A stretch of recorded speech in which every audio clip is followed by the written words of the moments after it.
Well, hey there, rock stars. Sarah Rockin' Robbins here, author of the best-selling book, Rock Your Network Marketing Business. I'm coming to you live for another prospecting tip of the day. And before we get started, I would love to go ahead and get acquainted, if you guys don't mind sharing in the comments below who you are, where you're tuning in from.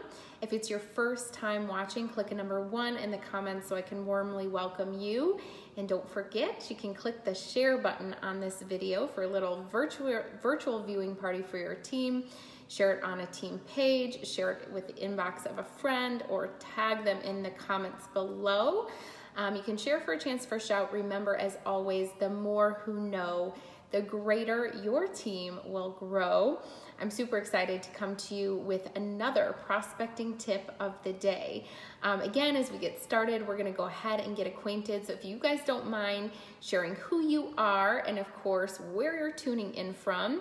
And as you're doing that, I'm gonna share a little bit about myself for our first time viewers as well. Who am I? I'm Sarah Robbins, former kindergarten teacher turned network marketing top leader. I lead a team of over 300,000 distributors. We did over $1 billion in sales, and I personally sponsored over 300 people to build our team. A lot of times people ask, how did you do it? They want to know our system, our secret sauce. I teach you how I did it in my best-selling book, Rock Your Network Marketing Business. You can find it on Amazon or my website, along with great resources at sarahrobbins.com. But it is a pleasure to have you here, and I am super excited to be sharing with you guys live my prospecting tip of the day. And we're gonna be talking a little bit about what happens in the season of when you feel your business has run dry. Because here's the thing, it happens to all of us, whether you're in leadership or you're just starting off. We get in that place of complacency, and we can choose to camp in the place of complacency, but eventually that does develop into decline. So we need to know what to do when we face a dry season in our business. And this can relate to relationships, etc. You know, any place where you feel like, you know, you're experiencing these challenges or kind of a dry season in life. What do you do next? So I'm super excited to share it with you guys today, because I believe that it's going to be a blessing to a lot of people, and really kind of kick you back into gear as you move forward in the season of business and of life as well. So actually today's inspiration came from my daily devotional reading. I was reading in Ezekiel 37. And let me first and foremost say, I recognize and respect that, you know, many of us here have different spiritual beliefs. This is not to push my belief on you. I'm going to be using this reading to just kind of go into a teaching today. Hopefully we can all respect one another enough that if you shared something that came out of your devotional, if I didn't, you know, necessarily agree with it, that I could listen to leadership lessons within and be mature enough as a leader to say, okay, these are the pieces that I'm pulling out of it, and just, you know, different areas in which I can grow. Are we all in the agreement with that? We're good? Okay, we're mature enough and responsible enough to listen for the leadership piece. I'm not going to preach at you guys today, but basically, I was reading the story in Ezekiel 37. So if you do, you know, want to read more about it, you can, out of Ezekiel 37, and it was the story of the Valley of Dry Bones. And I'm going to tell you how it relates and kind of how it relates to what we do or how we feel and really how we respond in a season where we feel like, you know what, the well's kind of run dry in a relationship, in a business, whatever. I might be speaking to somebody in a relationship today who knows what you do when you feel like you're in that dry place. We've all been there before, right? We'd be lying if we didn't say that we felt dry, you know, personally, professionally, relationally, whether it's with a spouse or a relationship with God, right? What do we do in that dry season? So basically, Ezekiel's vision of the Valley of Dry Bones, it came to him after God had directed him to prophesy the rebirth of Israel in chapter 36. And God announced through the prophet that Israel will be restored to her land in blessing under the leadership of David. He said, my servant, who shall be king over them. Which, however, he promised this promise. It seemed impossible in light of Israel's present condition. So how many of you, it's like you've got this vision for great things in your marriage, in your ministry, in your business, whatever it is, that there's going to be restoration there. But in light of the current circumstance or situation, you're like, this seems so impossible. It seems impossible for my marriage to be healed. It seems impossible for my relationship with my wayward son to be restored. It seems impossible for my business to be booming. It seems impossible to get healthy again, just in light of your current situation, your current condition. So this promise seemed impossible in light of Israel's present condition. It was a dead nation, deprived of her land, her king, her temple. She had been divided and dispersed for so long that unification and restoration seemed so impossible. So God actually gave Ezekiel the vision of dry bones as a sign. So, scholars believe that wasn't necessarily like he went through this valley, but it was a vision, which was a sign. God transported Ezekiel, probably not literally, but in a vision, to a valley full of dry bones and directed him. Here's what he did. This is what I think is so important that you hear from this. To speak over the bones. Basically to prophesy. A prophecy is, speaking something into existence, not by what we see in our current situation, but what we believe by faith can happen in our hearts. And so it's basically reflecting a future vision for what we want to see. Speak those things as if they were, right? And so when you think about the significance of that, and again, this might be for your marriage, it might be for your ministry, it might be for your business. The world was spoken into existence by a word, right? God said, let there be light, and there was, as you can see, light, right? I've got light coming in on me right now. And so our words create our world. It doesn't matter what you believe. You could be reading just even a scientific book, right? Scholars, doctors believe that there is power in our words. There's so many different studies that have been done on the power of our words, right? That our words really have creative power, that it speaks life or death in our current situation. In fact, there's actually a verse, it is in the Bible, it's Matthew 15:11 that says, it's not what goes into our mouth that defiles us, it's what comes out of our mouth. So what does that mean? It means that we've got to be very careful the things that we are speaking. So if you're sitting here and you're like, gosh, my marriage just isn't working, my spouse is just this, that, or the other, you cannot speak defeat and expect victory in that area of your life. I used to say in my network marketing business, I used to say, oh my gosh, this isn't working and everybody's quitting. See if I can get out of this light a little bit. So you know what? I'm just going to quit. Everybody's quitting. It's not working, blah, blah, blah. And wouldn't you know, that's exactly what was happening in my situation. It was the things that I was speaking, that I was seeing happen all around me. Sure enough, everybody was quitting. Nobody wanted to join my team. And I started then speaking. I started creating declarations. I used to say, you know what, I've got the fastest growing team. And it was crazy. Do you know, I ended up with the fastest growing team, with the top team in our company. And I spoke those things as if they were, not based on my current situation, but a revelation, right, of what I wanted to see in the future. I was speaking to one of my business partners today. I was telling her the story, and she was like, you shared that with me earlier. And she said, I started to think, if I wouldn't say it to my kid, why would I say it to myself? Some of you guys have been saying for far too long, oh my gosh, I'm so fat, I'm so this, I'm so that. And guess what? Your body, literally, scientifically, by spiritual law, it's responding accordingly. So you can't speak defeat and expect victory in your life in any area, in your marriage, in your ministry, in your health, in your fitness. It's certainly not in your business either. So think about it. If it's not what comes in the mouth that defiles you, it's what comes out of your mouth. Your words create your world. The world was spoken into existence by the power of a word. So what are you speaking over your relationships? What are you speaking over your business? What are you speaking over your team? Are you speaking defeat and then expecting life? What are you speaking? Are you speaking based on what you see? Because here's the thing. Ezekiel couldn't speak based on what he saw. It seemed hopeless. What was spoken was a prophecy. And what is a prophecy? It's based on faith. It's the things that we hope for. It's the substance of things that we don't see, but we're having faith for. So are you saying, I'm believing by faith my marriage is healed? I am believing by faith this is my year that my business will soar. And what are you speaking then to the people around you that have been put in your influence? Your kids, your team, whatever. You've each been given a measure of influence over somebody's life. How are you guarding that influence, right? So God's transported Ezekiel, not probably literally, but in a vision, to a valley full of dry bones, and directed him to speak to the bones. Ezekiel was to tell the bones that God would make breath enter the bones and they would come to life, just as in the creation of man when he breathed life into Adam. You think about that. The creation of man through our word, the spoken word. So Ezekiel obeyed.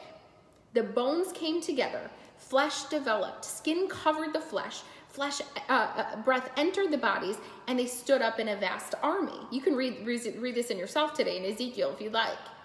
The vision symbolized the whole house of Israel that was then in captivity, and like unburied skeletons, the people were in a state of living death, pining away with no end to their judgment and sight. They thought their hope was gone and cut off forever. They thought, you know what? We're just done. And the surviving Israelites felt their national hopes had been dashed and the nation had died in the flames of Babylon's attack with no hope of resurrection.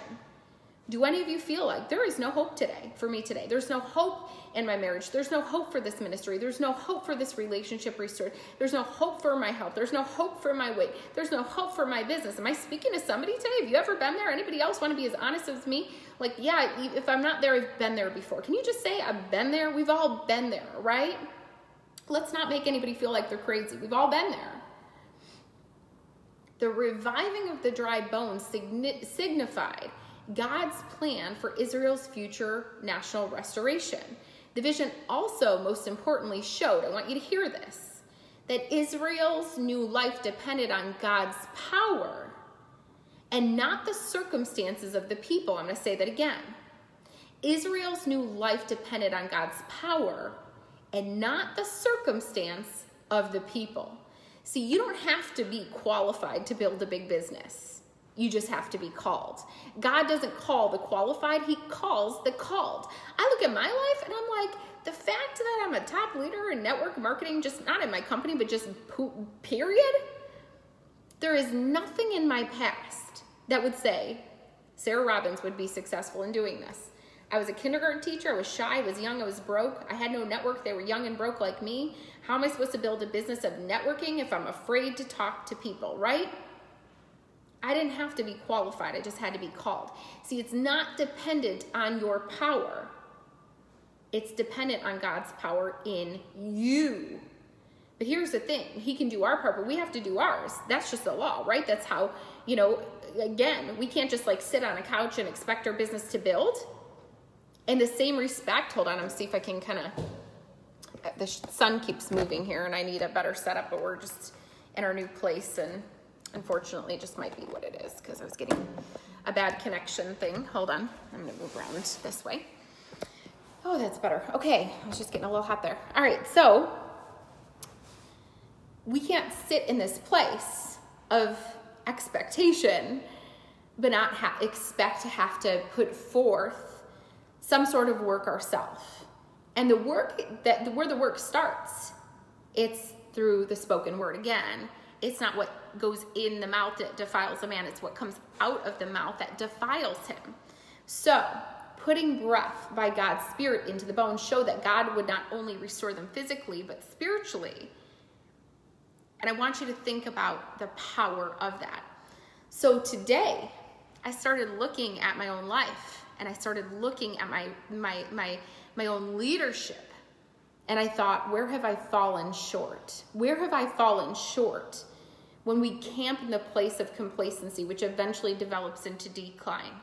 When we've hit a roadblock and we feel like we're stuck, there comes a season where we've got to get unstuck. And you can continue to, like the Israelites, go around the same mountain for 40 years, which was supposed to be a 40-day journey. But because of their disobedience, they never got to their promised land. Each and every one of you has a great promise for your life. Sadly, so many didn't make it, and you may not.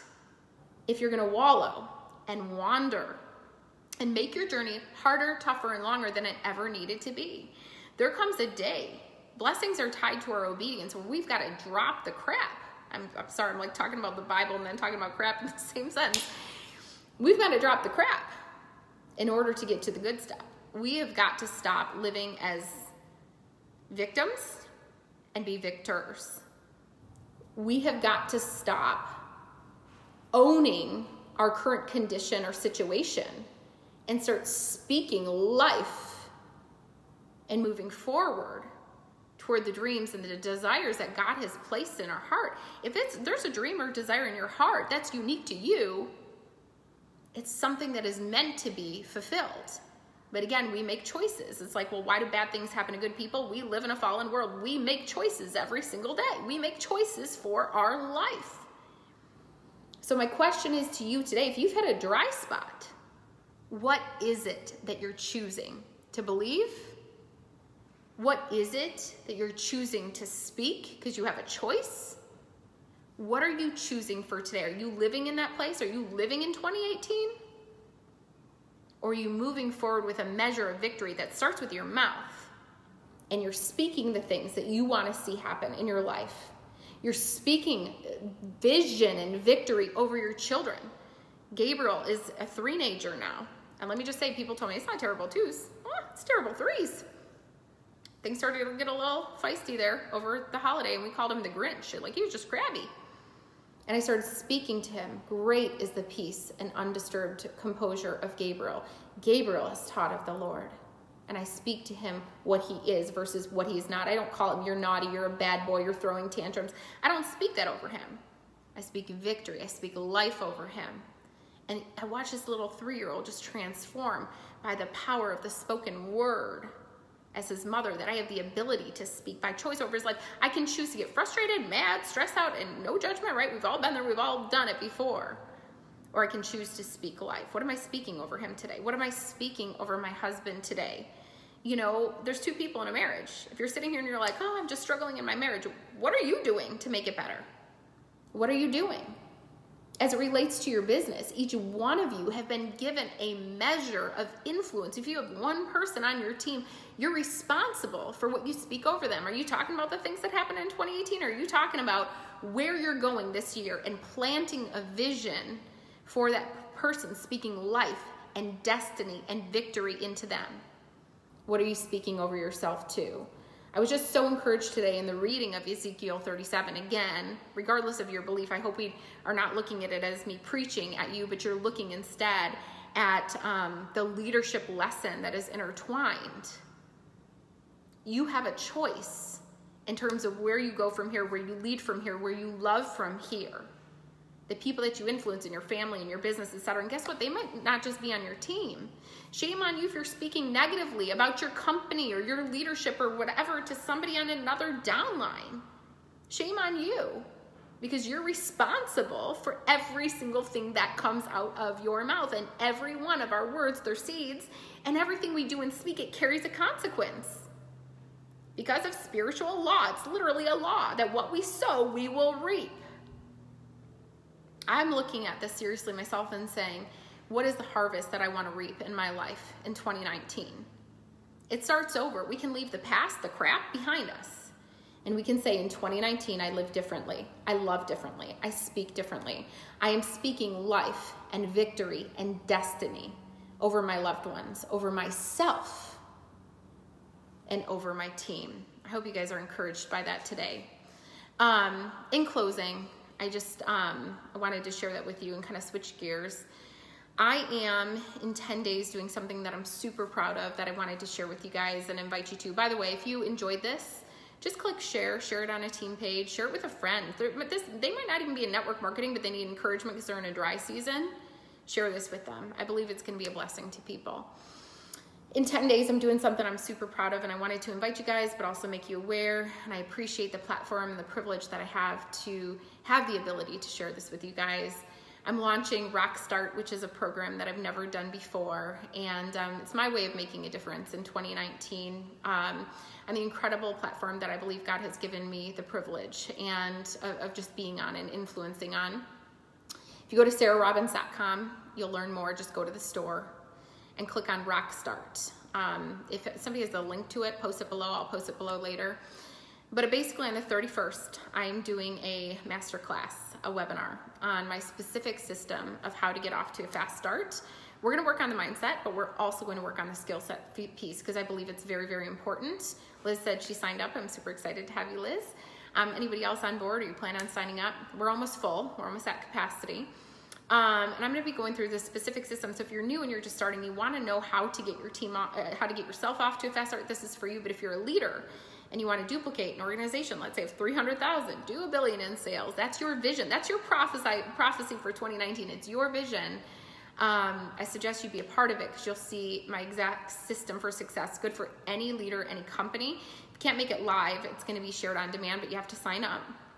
But I'm following it with something else that I've never done before that I'm super thrilled for. That's free. This is a free part of the program. You have to pay for the program in general, but this part's free. After that, I'm following it up with a little pilot program, 21-day challenge to rock your network marketing business. We've got a private Facebook group. I'm going to give you a challenge every day for 21 days, action-oriented, that is going to help you, if you implement it, rock your business in 2019 and get it off to a great start. Give the business the time and attention that it deserves. You know, I always tell people, you've got to have activity and you've got to have the accountability, right? You've got to have the attitude, which we talked about today. You've got to have the activity, which this program will be, and the accountability. And I would say accountability with me teaching you, small group of peers, but also invite a friend to take Rock Start with you too. Have them sign up, purchase their own pass, because every individual has to have it to get viewership for the webinar, but also to get a place in the Facebook group where you're all going to want to be interacting and participating to be a part of it. It's going to be such a good program, and I'm super thrilled to do this one time and to share my love and leadership with all of you guys. I'm not going to be doing it again. It's a lot of heavy lifting, and I'm super busy with my 3-nager and my group of 300,000. So if it's something, if you desire this level of accountability and you want to get out of this negative mindset, you want to get out of the dry season, you want to get into that promised land that you know you desire, your family deserves, I want you guys to sign up. Go to sarahrobbins.com, click on the store, and purchase Rock Start. There's a lot of things that say Rock Star, but it's Rock Start. When you purchase it, it'll say you're all paid up. Don't exit out. You actually have to enter in your email to get the webinar link, and then check your email. If it's not an email, check your spam for a link then to the private Facebook group. If you have any issue with it, just send us an email and we'll make sure that you're all taken care of. But it's in just 10 days, and I'm super excited about it, and I know that it's going to be a blessing to your business, and therefore to your teams and to your family and to your future team too. I always say you don't need a new opportunity in the new year. You just need a new commitment to your opportunity. So this is the opportunity for a fresh new start, a rockin' new start in 2019. All right, guys, who was blessed by today's talk? I was blessed by Ezekiel 37 today. I hope you were. Make sure, again, to share it on your team pages or with a friend in their inbox. Again, maybe not even for network marketing. Maybe they just need this word, a word in due season, for a dry season in their life. I just speak hope over you guys today. I speak victory over you. You are the head and not the tail. You are the top and not the bottom. You are above and not beneath. You are victorious. You are not a victim. And I just declare success, revelation, restoration in your life and in your leadership. May your business be blessed and booming. May your barns be overflowing. I declare the blessings of Deuteronomy 28 over you and your business. If you don't know what that is, just Google it. And may you have a most prosperous 2019. Have a great day, guys. God bless, and goodbye for now. And rock on, rock stars. We'll talk to you soon.